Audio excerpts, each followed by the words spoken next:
John Cena officially announces his retirement, and we're going to break down his final run in WWE. Plus, it's Tiffy time in Toronto. Tiffany Stratton wins the Money in the Bank ladder match, and we're going to talk about who Tiffy is going to cash in on and when the right time is to do it. And if you're new to the channel here, make sure down below and hit that subscribe button. We're trying to hit 3,000 subscribers here before the weekend ends, so make sure down below and hit that subscribe button. But with that said, there's too much to talk about. We got to get right into it. The first topic is the craziest women's match of all time, and yes, I am coining it now. I have never seen a crowd pop like that for a women's match ever. I think it was the best women's Money in the Bank ladder match of all time, 100%, but I might even go as far as saying it was the best women's match I've ever watched. I think I was glued to my seat the entire match. I was popping at the different spots that were happening,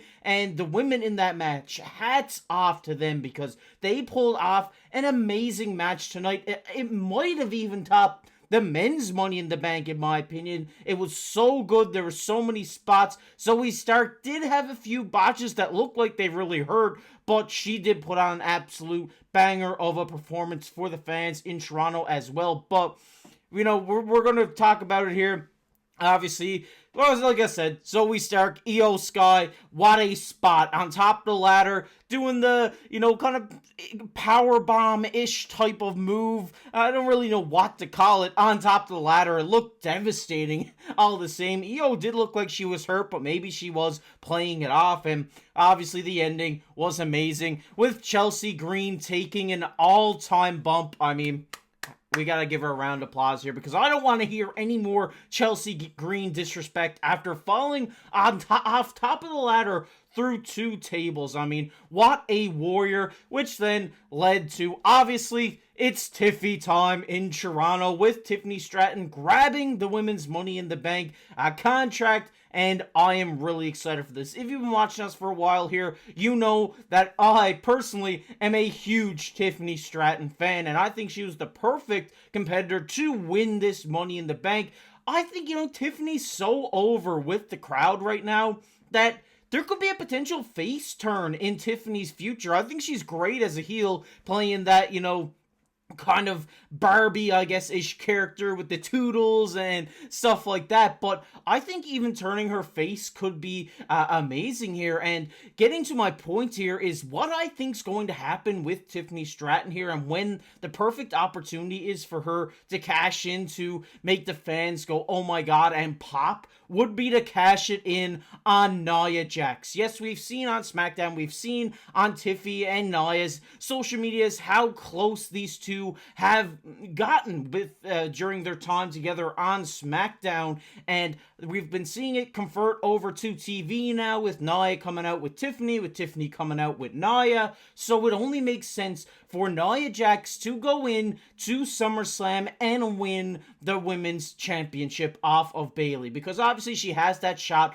by winning Queen of the Ring. And maybe you give her a little run, maybe I could see that happen, but I could also see a world where Tiffany Stratton cashes in that same night on Nia Jax. I think wherever it happens, it's going to be a Tiffany Stratton cash in on Nia Jax. She kind of stabs her in the back, wins her first ever title within the main roster, and I think would just be an amazing way to cap off Tiffy time. I think she deserves it. She's an amazing talent. Obviously, Michael Cole loves talking about her gymnastics background, and we've seen it on display time and time again, and I really do think she has the personality, she has the promo skills, she obviously has the in-ring skills to be a world champion. So getting this Money in the Bank is huge, and as we all know, it's 100% cash-in rate right now. Do I see her cashing in and losing? No, I don't. So I hope she does cash in on Nia Jax. It just makes a perfect sense. Kind of turn her face, because the crowd already loves her, and then she beats Nia Jax, which everybody will love, and especially us here on the channel. But we want to hear your guys' thoughts down below. What do you think Tiffy's going to do with this Money in the Bank? Love to read those comments down below. We're going to get into the second topic of the video today, which is a sad one. Cena's last dance. And yes, Cena broke the internet again tonight by making a random appearance at Money in the Bank in Toronto, where he did come out with his little towel that it didn't say never give up this time. It said the last time is now. And this is very sad. Obviously, myself, a lot of you guys watching this have been lifelong John Cena fans. I've been a big John Cena fan since the Doctor of Thugonomics. I think everybody was a fan of John Cena at that time. And now, today he came out, he announced his retirement. He also did quote and say the last time is now, but he's not retiring tonight. He just announced it. He's having a farewell tour, I guess you could say, having the last dance, I guess you could say, by him stating that he is going to be at Elimination Chamber. He is going to be at Wrestlemania, at Royal Rumble 2025. Sorry if I'm leaving any out. He also did say he was going to have one more final match in Toronto, so I'm very interested to see what PLE they're cooking up for Toronto now, and he said they're in the works of it, so maybe we'll see it at the Rogers Center. Maybe we'll see a Royal Rumble. Actually, the Royal Rumble's already announced. Never mind. Maybe we'll see, one of those bigger PLEs. I think Money in the Bank's pretty huge, but I think they could easily sell out a baseball stadium in Toronto. But I'd love to see John Cena have one more match in Toronto. But we're talking too much about this right now. We got to talk about what he said. Like I went on to say here, he said John Cena just announced that WrestleMania 41 in Las Vegas will officially be his final WWE match. I don't know if he said that was his final match altogether, but he did say that it would be his final WrestleMania match, so we will never see John Cena in a match at WrestleMania. Maybe we'll see him back like The Undertaker did this year in that kind of scenario, but he will never wrestle again at a WrestleMania after WrestleMania 41, and this is very sad. Like I said, I've been a lifelong John Cena fan, love this guy, and hearing now that we're coming towards the end of his career, everybody expected it. Obviously, he's getting older, he's more involved in Hollywood, seems like he has a movie coming out all the time, so it'd be nice to see him have one more fully committed run here in WWE before he hangs up the boots, and that's kind of what he's after here. And why you're here and why I made this video tonight after the pay-per-view is because I want to talk about what John Cena's last run in WWE is going to look like. And I think, for the first little bit while he's back, I think he will be heavily involved in this Intercontinental title race or in this scene, because I think John Cena, obviously he needs that IC championship to become a Grand Slam champion, and I can see Triple H saying, hey John, we're gonna give you the IC title, you can run it for a bit, you can drop it to an up and coming star, give him a little pass the torch moment, stuff like that. That would make 100% sense to me, and I think we do see this. I think we see John Cena win the IC title. Does he hold it for very long?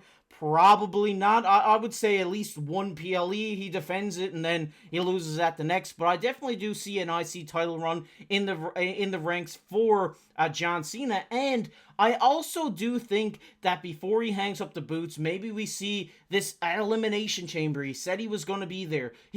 There's a title match for the world title in the Elimination Chamber. John Cena wins the Elimination Chamber match, becomes 17-time world champion. I believe that would beat Ric Flair's record.